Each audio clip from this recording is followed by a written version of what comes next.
Unnatural claims देखिए, ये वक्फ के नाम पर 1400 साल पहले इस्लाम नाजिल हुआ प्रॉफिट मोहम्मद सल्लल्लाहु अलैहि वसल्लम पर ये कहते हैं 1500 साल पुराना गांव हमारा है, महाकुंभ की जमीन हमारी है, सूरत में म्युनिसिपल हेडक्वार्टर हमारा है, ईडन गार्डन हमारा है, ताजमहल हमारा है। भाई शाहजहां भी कब्र में लौट रहा होगा, बोल रहा होगा कि मैंने तो मुमताज महल के लिए बनाया, आप कह रहे कि ये वक्फ की प्रॉपर्टी है। इसीलिए मैं कह रहा हूं कि संविधान की बात करने वाले, और ये आखिरी में संविधान की बात करते हैं।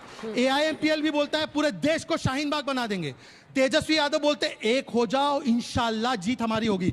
एक होंगे सेफ होंगे बोलेंगे तो कॉम्युनल है, और मुसलमानों को एक करना भड़काना ये बड़ा सेक्युलर है। और इनके बोटी बोटी इमरान मसूद बोलते हैं कि मैं AIMPLB के साथ खड़ा हूं, जो AIMPLB बोलते हैं हश्र दिखा देंगे। धर्मेंद्र यादव बोलते हैं कि संसद चलने नहीं देंगे। मैं पूछना चाहता हूं सिविल वॉर की बात करने वाले लोग, ये संविधान है, ये मोहब्बत की दुकान है? नहीं, ये केवल और केवल वोट बैंक की दुकान है, और भाईजान भाईजान है। चलिए डॉली जी, अब आप इसका जवाब दीजिए, मोर्चा संभालिए।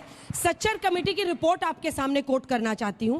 दरअसल 23-24 में, साल 2023-24 में जो शुद्ध आय है वक्फ संपत्तियों का, वो 1.25 करोड़ है, 1.25 करोड़। और सोचिए कि सच्चर कमेटी ने तभी अपने रिपोर्ट के अनुसार कहा था कि 10% आय मुमकिन है, जो कि लगभग 12,000 करोड़ है। लेकिन कमाई कितनी हो रही है? 1.25 करोड़। बदलाव करने से आप लोगों को क्या परेशानी हो रही है?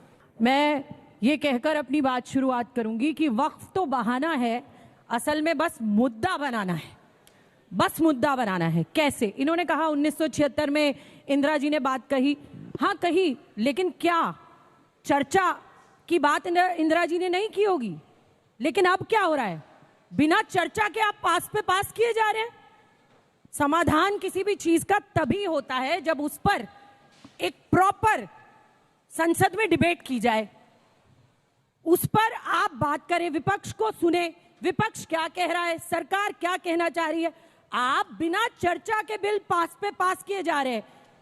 राहुल गांधी जी ने ऐसे कई बिल रुकवाए, आपके चैनल पे भी चर्चा हुई, जहां आपके हक छीने जा रहे थे, आपके फोनों में झांककर आपका डेटा कभी भी निकाल लिया जाता। वो ऐसे ऐसे बिल लाकर बिना चर्चा के ये पास कराने की तैयारियां कर रहे थे। आज भी हम कह रहे हैं लाइए ना, पर चर्चा तो कीजिए।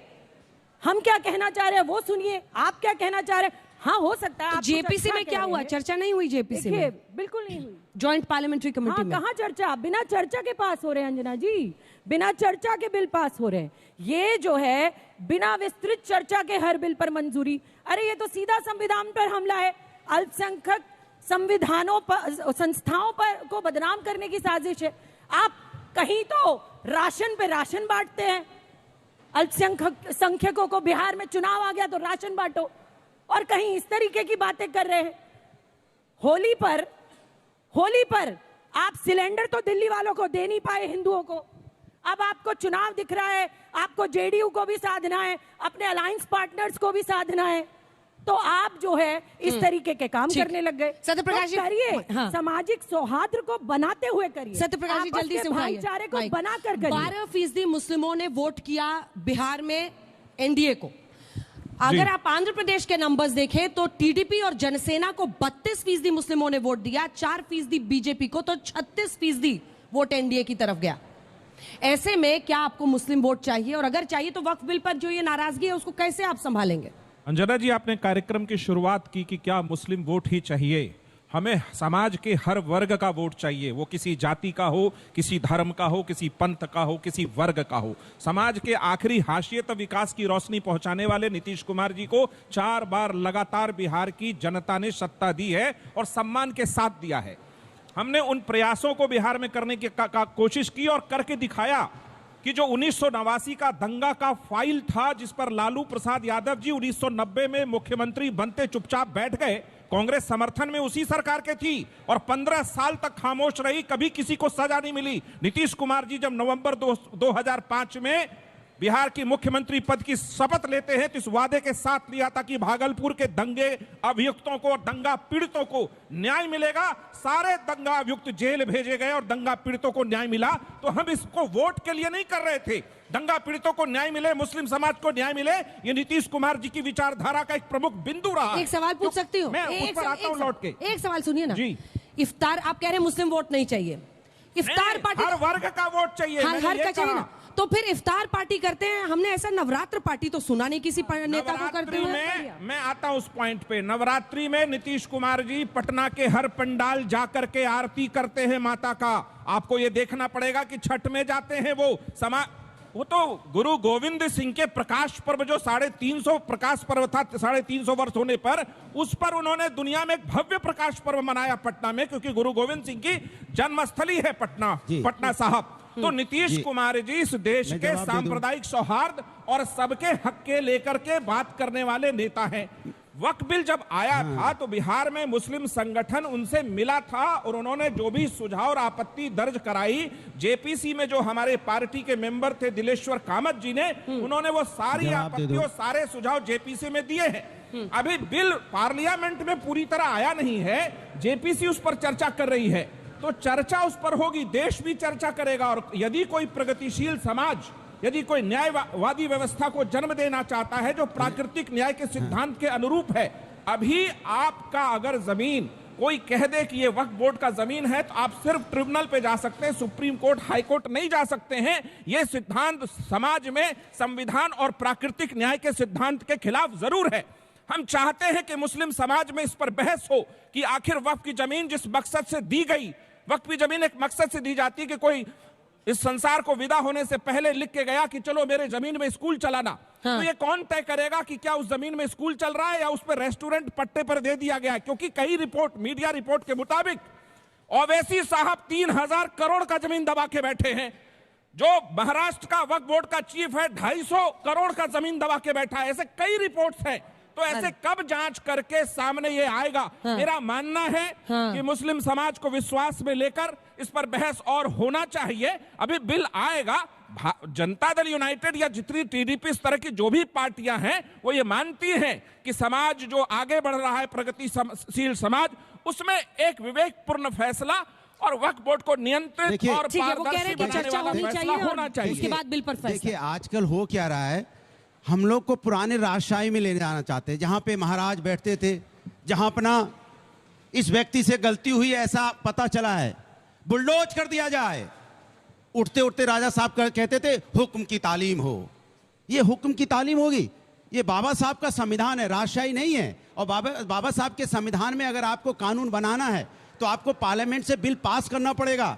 आपने जेपीसी बनाई, जेपीसी क्यों बनाई जाती है? ज्वाइंट पार्लियामेंट कमेटी आपने बनाई कि आप विपक्ष की राय लेंगे, विपक्ष के सुझाव को मानेंगे, लेकिन आपने विपक्ष के सुझाव को नहीं माना। विपक्ष ने अपनी राय दी, आपने उसको कंसीडर नहीं किया, तो विपक्ष अपना विरोध जता रहा है। आप कंसीडर कीजिए, आप मेरा भी तो हक मानिए ना। जिस जनता ने आपको चुना है, उस जनता ने हमें भी विपक्ष में बैठाया है, तो हमारी भी जिम्मेदारी बनती है कि हम बोलें। क्योंकि किसान बिल इसी तरह से पास किया गया था, विपक्ष चिल्लाता रह गया कि हम आपको सजेशन देना चाहते हैं, मजबूत किसान बिल किसान के फायदे के लिए बनाना चाहते हैं, लेकिन आपने तानाशाही में आके बिल पास करा दिया। उसके बाद किसान धरने पे बैठा, कितने किसानों की मौत होगी, उन परिवार के जिम्मेदार कौन होगा? जो किसानों की मौत हुई, बाद में आपने बिल वापस लिया। तो इस तरह से आप करना चाहते, जब आपके पास मुद्दे नहीं होते, कभी आप ले आओगे इसमें सीए ले आओगे, एनआरसी ले आओगे, आप वक्फ बोर्ड ले आओगे। क्या कहना चाहते हो? समाज के अंदर कौन सा मैसेज देना चाहते हो? सिर्फ नफरत की बात करना चाहते हो? आपको कोई लेना देना नहीं है। आपकी नजर जमीनों पे है, आप चाहते हो कैसे जमीन को हम कब्जा कर लें। मैं कहता हूं अगर कोई जमीन किसी ने, जैसे वो कह रहे थे कि आपने जमीन किसी ने ले ली है, 3000 एकड़ किसी के पास, बताइए कौन कब्जा कर लेगा जमीन? कौन कब्जा कर लेगा? ये कह रहे हैं ना कि जमीनों पे कब्जा कर लिया है, किसी के पास 3000 एकड़ है, किसी पे 4000 एकड़ है। तो किसने आपको रोका? किस पे 3000 एकड़ है, 4000 एकड़ है? तो आपने क्या किया अब तक? भाई आपकी बिहार में सरकार है, नीतीश जी आपके बीच में नहीं बोला, सुनिए ना, नीतीश जी चीफ मिनिस्टर है, बिहार में आपकी सरकार है, आपने क्या कार्रवाई की किसी के ऊपर में? कि आपने नोटिस दी किसी को? किसी से पूछा? आपने बुला के पूछा कि आपका जमीन है तो कहां से आई? पूछना कुछ नहीं है, क्योंकि हमारे आपके बीच में जो हमारे आपके मुद्दे हैं, जो मुद्दे हम आप उठाना चाहते हो, जो हमसे आपसे रोज संबंधित मुद्दे हैं, उस पर बात ना हो जाए, इसलिए हम लोग को उलझाए रहते हैं। कभी कभी ले आएंगे होली में संबल खड़ा कर देंगे लाके कि संबल में ये हो गया। अरे कानून व्यवस्था आपकी है, संबल में दंगा हो गया। जल्दी से सुनिए, लास्ट बात अन्ना जी, लास्ट अरे लास्ट बात तो हो जाए। रामदूत अतुलित बलधामा, अंजनी पुत्र पवन सुत नामा। आदरणीय अंजना जी, अल्लाह ना करे आपका सोने का नेकलेस चोरी हो जाए और आपको शक हो 100 लोगों पर कि इनकी तलाशी ले लो जी। कुछ अच्छा बोलिए। हाँ, सोने की चेन अल्लाह ना करे, मैंने कहा अल्लाह ना करे। हाँ। अल्लाह ना करे कभी आपके सोने का नेकलेस चोरी हो, लेकिन हो गया और आपको 100 लोगों पर शक हो कि इन 100 की तलाशी ले लो, उनमें 95 तो तैयार हो जाएं कि हम तलाशी देने तैयार हैं और 5 कहें हम तलाशी लेने नहीं देंगे, तो समझ जाइए उन 5 लोगों ने ही चोरी की है।